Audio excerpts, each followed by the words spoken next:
Facebook right now for this conversation, ladies and gentlemen. An important one, nonetheless, one that it's close to home, I must be honest with you.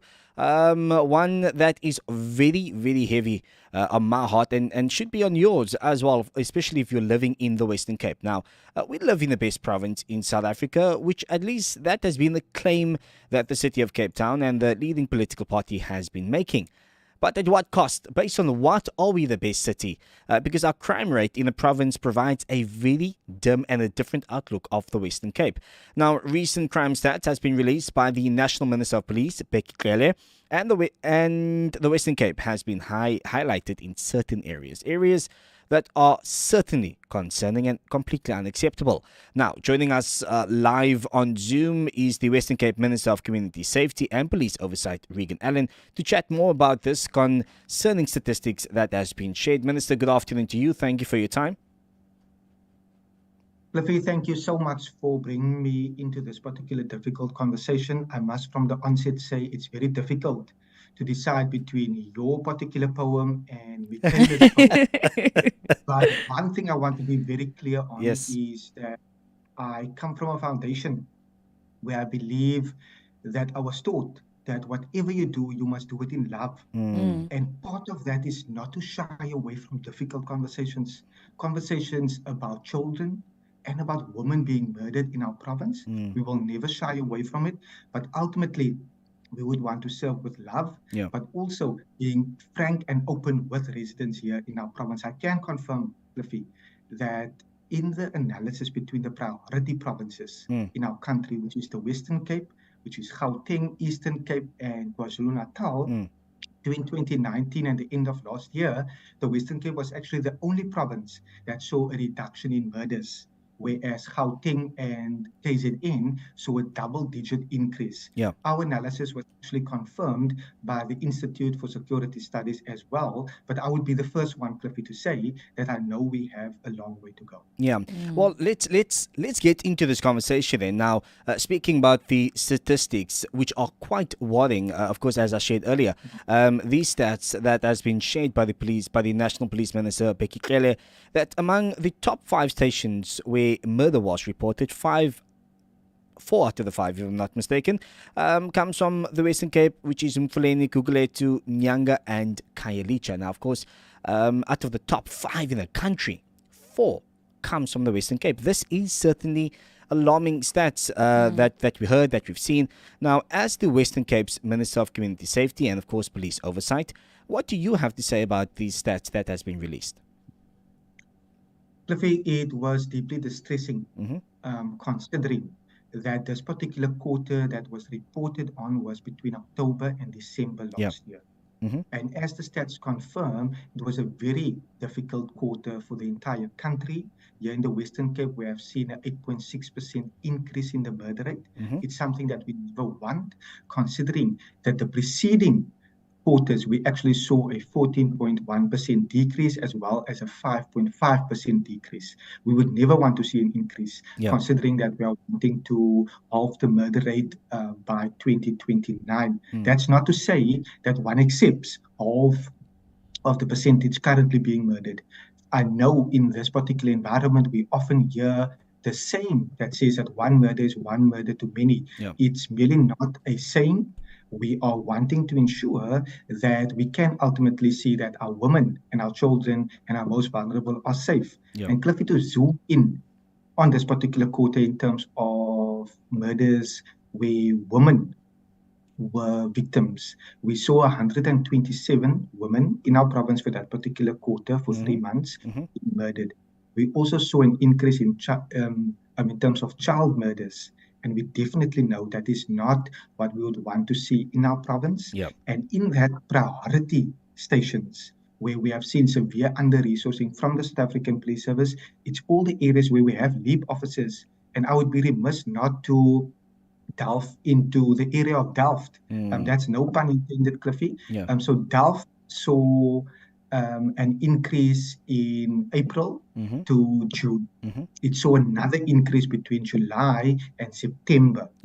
We then placed an additional amount of 72 LEAP officers on top of the 92 that we had in the area of Delft, and we actually saw now an 11.1% reduction in the area of Delft. Yeah. I even went further. I said, tell me, what is the data for January? Because we are always wanting to be agile in our approach so that we can be data-led and evidence-based on where our officers are deployed. And for the month of January in Delft, we already saw a 44% reduction in murders. But we are definitely concerned whenever there is an increase. Well, sticking to the murder subject at the moment, I think some of the alarming stats that also came through is not just the areas I've highlighted. Okay, the areas such as Mfuleni, Guguletu, Nyanga, and Kailicha being in the top 5 cities or rather provinces in the country. But one of the other concerning factors I have that I'm sure you can share the sentiment from as well, given your background and where you grew up, which is something you speak about all the time.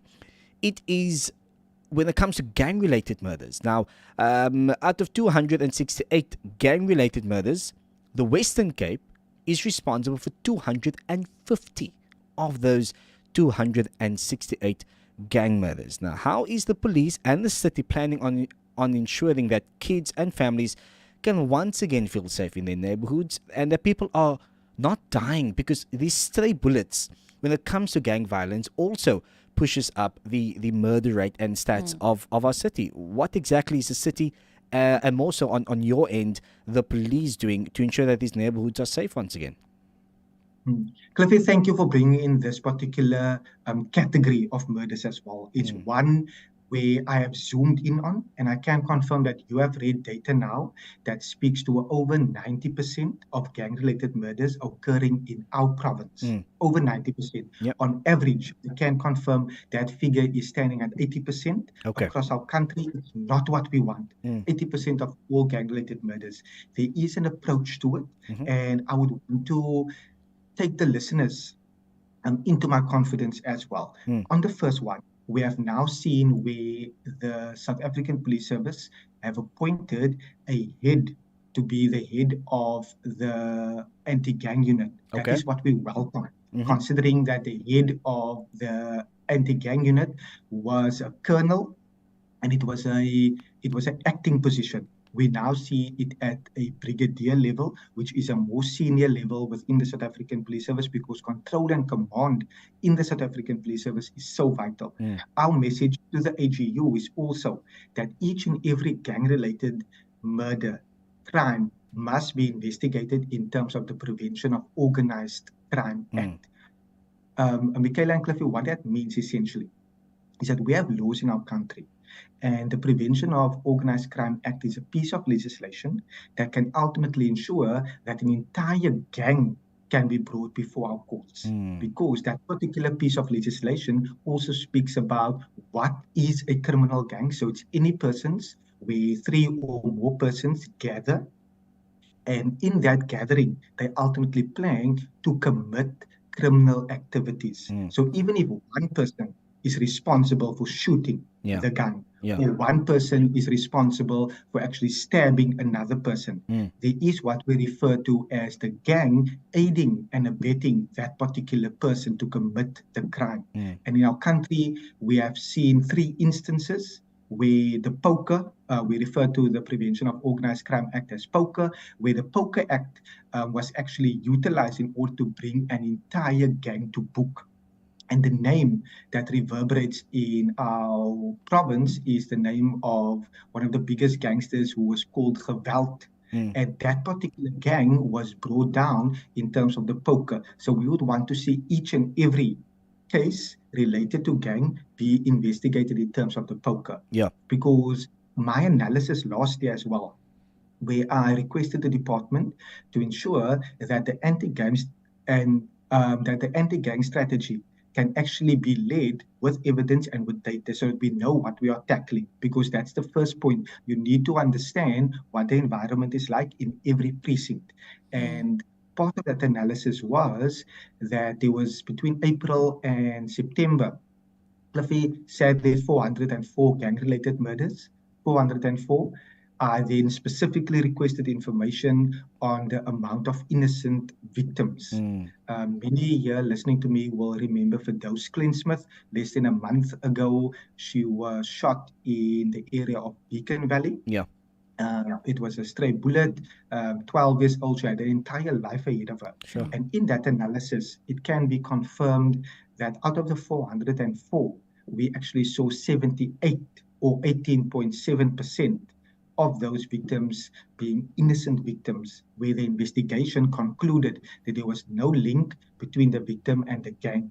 So innocent persons, that is not what we want. So when I speak about gangsters not adding any value to our communities, they are taking away. They should never be classified as role models. Our young people should never look up to a gang member, considering that their primary objective is actually to torment our residents. The level of violence that we have seen in our communities. I speak to the religious fraternity, to our sporting codes, and the vital aspect of making sure that the whole of government approach, all of the government departments working towards youth development, but also our community stakeholders. There's a severe lack of role models. Cliffy, many see you as a role model. Many would want to follow in your footsteps, and you are creating positive energies wherever you go, for example. And we need young men to look up to these persons that are actually contributing to society, and not the gang member that, yes, sadly, is often driving the newest vehicle.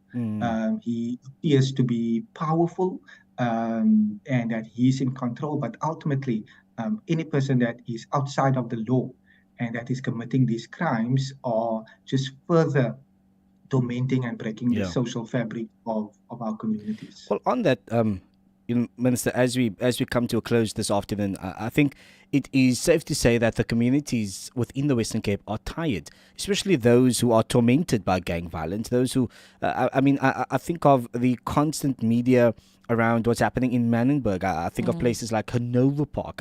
I think of these places. I think of Delft as well. And now I'm starting to think of the Googs, the Nyanga, Khayelitsha, Mfuleni, where community members are indeed tired. Also, one could go as far as saying that as much as 90, or one would argue majority of the time, we are always bashing the police for their role, whether it be a good one or a bad one. But police is always being bashed, and for whatever reason that may or may not be. Now, as much as this conversation is a very difficult one to have, and one that we need to keep you and those that you lead and those above you accountable for what takes place and what happens within communities, because at the end of the day, as the people, we are entrusting you with our lives. We are entrusting you with our day. Now, as much as that is the reality, another reality that I really want to bring to light as we close off this conversation is the hard work that you guys have been doing, you as the minister as well. Now, the Western Cape has also done the fantastic job at dismantling and taking down those behind a 30% construction mafia group in projects. Your ministry has arrested kingpins Ralph Stanfield, which is a big one. I mean, this made headlines across the country because of it. So, with that said, where do we go from here, Minister? What should the residents of the Western Cape expect in terms of police presence and activity, not just for this quarter, but for the remainder of the year? Cliffy, thank you so much. I think we are definitely heading in the right direction. Strides are being made. You brought in names, and I think it's vital also to name those names.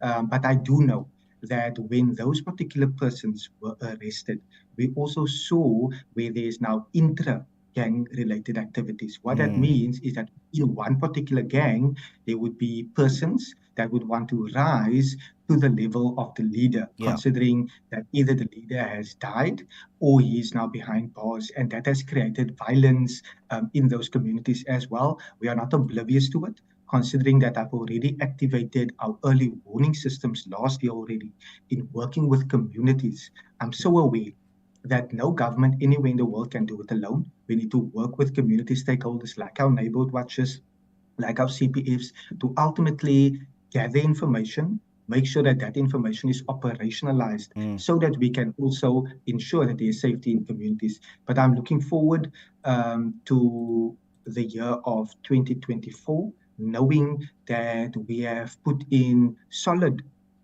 building blocks and the foundation to make sure that we actually can continue on this trajectory.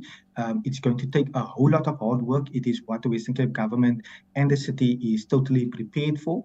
And I think on every metric, we have showed that here our oversight should always lead to better service delivery. And I think it's vital for the listeners to know that in terms of our constitutional framework, policing sits at a national level. Choices are made all the way in Pretoria that affects people in Guguletu and in Manenberg. It's all the way in Pretoria. We are advocating those powers must sit at a provincial level so that it is closer to the people and the policing needs and priorities of this province can ultimately be taken into account. I say that knowing full well that in this current constitutional framework, and I took an oath that I must abide by my constitutional requirements, and that is oversight over the South African Police Service. So we are always wanting to see that it can lead to better service delivery. So if there is any service delivery complaints, we have established the Western Cape Police Ombudsman that investigate those complaints, because each and everyone listening to me now might have a story where they are aware of where SAPs have failed. However, if it's in the system, we can investigate and there can be remedial actions against that particular officer, because we would want to ensure there's accountability across the board. And it would be remiss of me not to also say that in my assessment, I can confirm that in terms of the resourcing that we require from the South African Police Service is currently 20 years behind, Cliffy. Michaela, 20 years behind in terms of the ideal amount that we require. So when I think about the dedicated officers across our South African Police Service, across LEAP, across Metro Police, and all safety stakeholders, we see that there is a severe need to ramp up further resources in that space.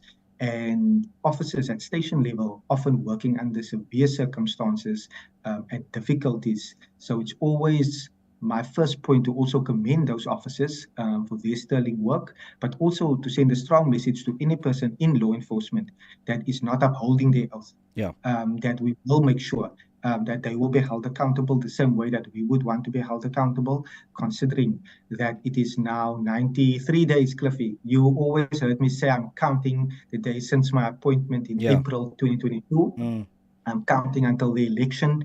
Now, considering that it's going to be an extremely volatile time, there's going to be campaigning, etc. But I would want to focus primarily on making sure that services will continue, that we remain accessible, and we are so ready for the next 93 days to continue to deliver the promises that the Premier made in 2019 already. Awesome. Well, Minister, thank you so much. And hopefully in the next couple of months, we can definitely catch up on this conversation. We ran out of time, but thank you for sharing. And like I said, of course, this isn't the last that we will be chatting about this. Thank you so much, Cliffy. And my vote goes to the both of you in terms of the poem. May love be spread, because ultimately, where would we have been if there wasn't people caring for others, instilling hope and loving people in our community? Absolutely. Minister, thank you so much for your time. Much appreciated. That was the Minister, Reagan Allen, right there, giving us